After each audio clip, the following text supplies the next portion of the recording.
안녕하세요. 자신에게 서툰 직장인을 위한 사전 한 줄 자서전 시간입니다. 우리가 길을 가다가 길을 잃게 되면 왜 이런 얘기를 하시죠? 여기 어디야? 뭐 남쪽이야, 북쪽이야. 방향이 어떻게 돼? 이런 얘기를 하세요. 나침반이 필요한데요. 직장 생활하는 우리 직장인들한테도 답답한 조직, 대화도 없고 답답하고 짜증나기만 하는 일터를 갈 때는 한 번씩 이거 좀 꽉 뚫어줄 수 있는 그런 거 없을까라는 고민을 하실 겁니다. 소통의 길을 뚫어줄 수 있는 나침반, 소통에도 있습니다. 바로 접속어인데요.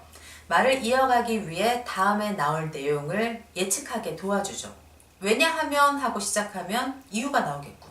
그런데 라고 시작한다면 반전이 있나 본데. 그리고 라고 시작하면 설명이 있나 보다 라는 생각들을 할 수 있습니다.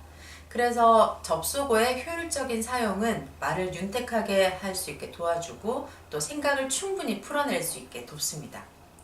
우리는 왜 조직 안에서 소통을 무진장 외치잖아요. 소통하자, 수평화를 만들자.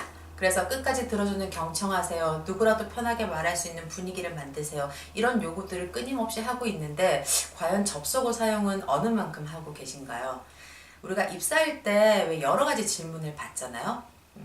저희는 컨텐츠 개발 업무를 하는 회사입니다. 그런데 관련 경력이 없으시네요? 라는 질문이 있어요. 그럼 솔직하게 답을 하겠죠. 네, 없습니다.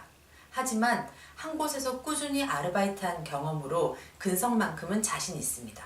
그 근성으로 끝까지 해내려는 힘으로 컨텐츠 개발 업무도 해낼 수 있다고 저는 믿습니다. 이렇게 얘기를 한다면 부정적 이미지를 가질까요? 관련 경력은 없지만 그래 맞아, 우리 회사 업무에도 근성은 꼭 필요하지. 이런 생각을 해볼 수 있는 포인트가 되기도 하죠. 그런 우리가 입사를 했습니다. 입사해서 직장 생활을 하는데 질문을 받아요. 이번 거는 2달 안에 착수하기 힘들 것 같은데 될 것 같나? 예, 힘듭니다. 하지만 이미 거기서 커트 당하죠. 하지만 이후의 얘기는 듣지도 않습니다. 하지만 저희가 진행 과정에서 시간을 줄일 수 있기 때문에 마감 기일은 맞출 수 있는 프로젝트입니다. 이 얘기는 듣지도 않아요.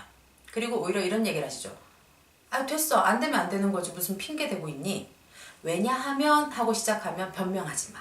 그리고 라고 시작한다면 됐어. 결론만 얘기해. 설명하지 마. 갖다 붙다 붙이지 마. 이런 얘기들을 듣습니다.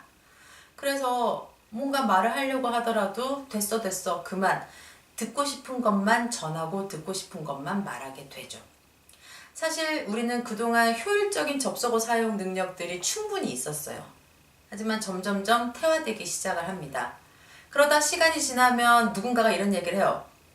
야, 우리 팀은 왜 이렇게 조용하냐? 야, 말 좀 하고 살자, 말 좀. 말 좀 해! 이런 얘기를 해요. 언제는 말 붙이니까 안 된다고 간략하게 해라고 하더니 이제는 또 말을 해라고 합니다. 헷갈리시죠? 여러분, 우리 과연 정말 소통을 원하는 걸까요? 충분히 들어주지도 않고 충분히 말할 수도 없습니다. 우리가 알기 전에는 상대방의 얘기를 끝까지 듣습니다. 하지만 경험해봤고 알고 있는 내용에 대해서는 필요한 것만 듣고 전하죠. 이미 다 알고 있는데 뒤에 말들은 불필요합니다. 이렇게 생각을 하세요. 그런데 다르게 생각해보면 어떨까요? 알고 있지만 이 접속어를 잘 활용하고 끝까지 들어준다면 오히려 말문이 막힌 조직이 아니라 말문이 트이는 조직이 되지 않을까요? 그래서 접속어를 받고 접속어를 또 건네주는 겁니다. 그리고 라고 설명이 있다면 그래서 라고 궁금증도 만들어주고요. 왜냐하면 하고 이유를 얘기한다면 그렇다면 또 어떻게 해야 될까? 그런데 그래서 덧붙여 주시면 더 충분한 얘기들을 풀어낼 수가 있죠. 사실 소통의 방법은 각각 다릅니다. 정답의 길은 없어요. 하지만 같은 방향으로 같이 걸어가고 있다면 소통의 길도 뚫리지 않을까요? 자, 접속어 한번 활발하게 사용해 보십시오. 그리고 말을 이어갈 수 있게 충분히 들어주십시오. 그렇다면 우리에게도 재밌는 일터가 되지 않겠습니까? 오늘도 힘내세요. 온통노였습니다.